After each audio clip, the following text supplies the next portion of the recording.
So hello everyone, देख लेते हैं निफ्टी बैंक निफ्टी में कल के लिए क्या रहेगा। तो अभी जैसे कि फ़िलहाल आज जो मूवमेंट हुआ है, आज तो मोस्टली साइडवेज ही मूवमेंट हुई है निफ्टी में। निफ्टी एक्सपायरी थी पर जो ऐसे कोई खास वॉलेटिलिटी देखने को तो नहीं मिली, पर हाँ साइडवेज ही मूवमेंट थी मोस्टली। पर हाँ ये जो था आज पता नहीं क्यों पर आज जो है गैप अप ओपनिंग हुई थी और अच्छी खासी गैप अप ओपनिंग हुई थी। लगभग मान के चलो यहाँ पे अगर इसने यहाँ क्लोजिंग दी थी तो वहाँ से हम कंपेयर करें तो ऑलमोस्ट 90 पॉइंट्स गैप अप इसकी ओपनिंग हुई थी निफ्टी की। और डेली टाइम फ्रेम पे अगर देखा जाए तो इसने यहाँ पे ईएमए क्रॉस कर दिया अपसाइड। और जिस हिसाब से जो मूवमेंट आ रही है अभी फ़िलहाल, तो इससे लग नहीं रहा कि ये सस्टेन करेगा। ये स्लोली स्लोली ऊपर जा रहा है। जब भी अगर इसको जाना होता है अपसाइड तो इसको अच्छा खासा बड़ी कैंडल बनानी चाहिए, बड़ी ग्रीन कैंडल बनानी चाहिए, जैसे कि यहाँ पे बनी थी। जब यहाँ पे अच्छी खासी रैली आई थी, जैसे यहाँ पे गैप अप ओपनिंग हुई और अच्छी खासी कैंडल्स बनी बॉडी के साथ। इसमें जो भी कैंडल्स बन रही हैं उसमें ऐसा कोई मोमेंटम नहीं है खास। और यहाँ पे एक स्ट्रॉन्ग रेजिस्टेंस भी है, जैसे ये 25,200 और 25,250। तो ये एक स्ट्रॉन्ग रेजिस्टेंस भी है। तो हो सकता है मोस्ट प्रोबेबली, क्योंकि यहाँ पे पहले भी जब लास्ट टाइम यहाँ से जब गिरना स्टार्ट हुआ था, ऑलमोस्ट यहाँ से अगर देखा जाए तो जब 27-30 जून से जब गिरना स्टार्ट हुआ था, तो यहाँ पे इसने बीच में जुलाई में यहाँ पे रेजिस्टेंस लेके फिर यहाँ से दोबारा गिरा था अच्छा खासा 24 जुलाई से। तो यहाँ पे एक स्ट्रॉन्ग रेजिस्टेंस है और यहाँ पे पहले भी ये है रेजिस्टेंस। तो 25,200 और 25,250 तो ये स्ट्रॉन्ग जोन है रेजिस्टेंस का। तो मोस्ट प्रोबेबली यहाँ से इसको अगर अगर बाई चांस ऊपर जाता है और तो यहाँ से इसको रेजिस्टेंस लेके एक बार नीचे आना चाहिए और ये जो गैप फिलिंग है जो पेंडिंग वो इसको फिल करना चाहिए, क्योंकि जिस हिसाब से भी मूवमेंट हो रही है उस हिसाब से लग नहीं रहा कि ये सस्टेन करेगी मूवमेंट अपसाइड की।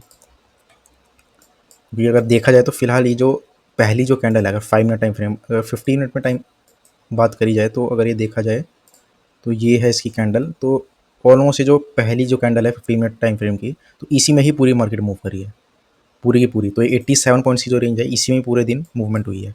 तो पूरा बिल्कुल साइडवेज ही था, बस स्टार्टिंग में थोड़ा सा जब डिप इसने मारी थी यहाँ पे नीचे, तो वहाँ से थोड़ा बहुत एक ग्रीन कैंडल बनी थी 2-3, उसी में यहाँ पे थोड़ा बहुत अपसाइड गया था। तो यहाँ पे दोबारा ये जो रेजिस्टेंस थी यहाँ पे 25,150 की, यहाँ पे रेजिस्टेंस ले रहा था बार बार। तो इसने ओपनिंग इसने यहीं से भी ऑलमोस्ट 2515 से फिर दोबारा यहाँ पे इसने जो डे हाई था, डे हाई को क्रॉस करने की कोशिश की पर वहीं से रेजिस्टेंस ली, फिर साइडवेज हो गया, फिर दोबारा एक बार ट्राई करा था पर उसके बाद दोबारा रेजिस्टेंस लेके फिर डाउन साइड गया।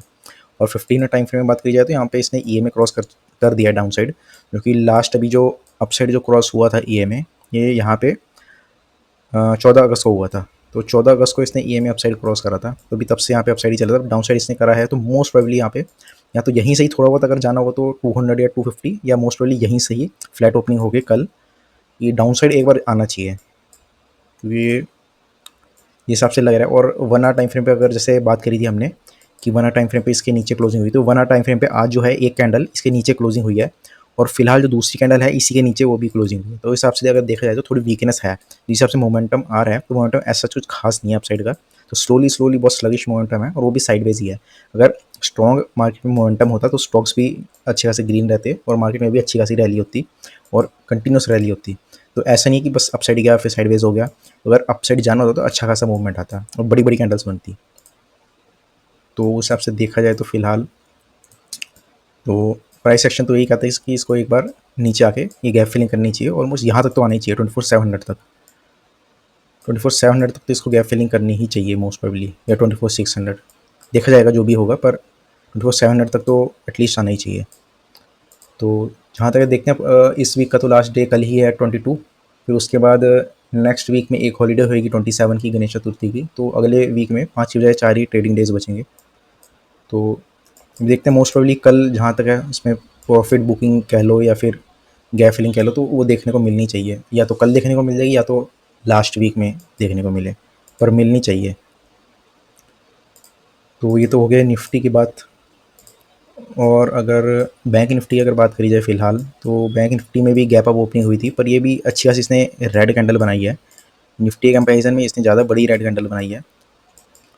और वीकली तो अगर देखा जाए तो इसने यहीं से ही क्लोजिंग जो है इसके यहीं पे दी है, जो 9 EMA है वीकली टाइम फ्रेम पे 9 EMA पे ही क्लोजिंग दी है इसने। और 4 आवर टाइम फ्रेम में तो ऐसा कुछ खास है नहीं। 1 आवर में अगर देखा जाए जिस हिसाब से मूवमेंट हो रही है, तो यहाँ से पहले यहाँ से रेजिस्टेंस ली थी, दोबारा भी आज गैप अप ओपनिंग हुई, तो वहीं से बैंक निफ्टी थोड़ा ज़्यादा वीक था तो थोड़ा ज़्यादा नीचे चला। यहाँ पे इसने जैसे देखा जाए तो यहाँ से गैप अप ओपनिंग हुई, ये अपसाइड गया, और जो डे हाई है उसको टेस्ट नहीं कर पाया। डे हाई से पहले ही लोअर हाई बना के वहीं से ही इसने रिवर्सल करा और फिर यहाँ पे इसने जो डे लो था उससे ऊपर ही यहीं से थोड़ा बाउंस करके तो फिर साइडवेज में ही मूवमेंट दिया। पर इसने क्लोजिंग जो दी डे लो को तोड़ दिया था, उसके वहीं पे एक डे लो पे क्लोजिंग थी। तो बैंक निफ्टी थोड़ा ज़्यादा वीक है उस हिसाब से। तो अभी फ़िलहाल देखा जाए तो इसमें भी गैप फिलिंग पेंडिंग है, तो इसमें भी जहाँ तक है एक बार नीचे आना चाहिए। तो यहाँ पे अब 55,500 एक इंपॉर्टेंट सपोर्ट निकल के आती है, पर 55,600 भी है एटलीस्ट। हाँ, 55,500 तो आना ही चाहिए। उससे नीचे अब ये जो लो है जो यहाँ पे बन चुका है, अगर डेली टाइम फ्रेम में बात करी जाए तो जो ये लो बना हुआ है 54,900 का, अब इसको ब्रेक करता है कि नहीं इसका शायद चांस कम है। बाकी देखना होगा क्योंकि न्यूज़ वगैरह भी हैं, वो भी कई आ सकती हैं। तो आजकल न्यूज़ वगैरह भी काफ़ी चल रही है, तो उस हिसाब से कुछ भी इम्पैक्ट हो सकता है। तो फिलहाल अभी जो है इसको थोड़ा सा नीचे आना चाहिए गैप फिलिंग के लिए, उसके बाद भले ही अपसाइड जाए तो वो ज़्यादा बेटर रहेगा मार्केट के लिए। और निफ्टी में अगर वही डाटा की बात करी जाए तो वो देख लेते हैं।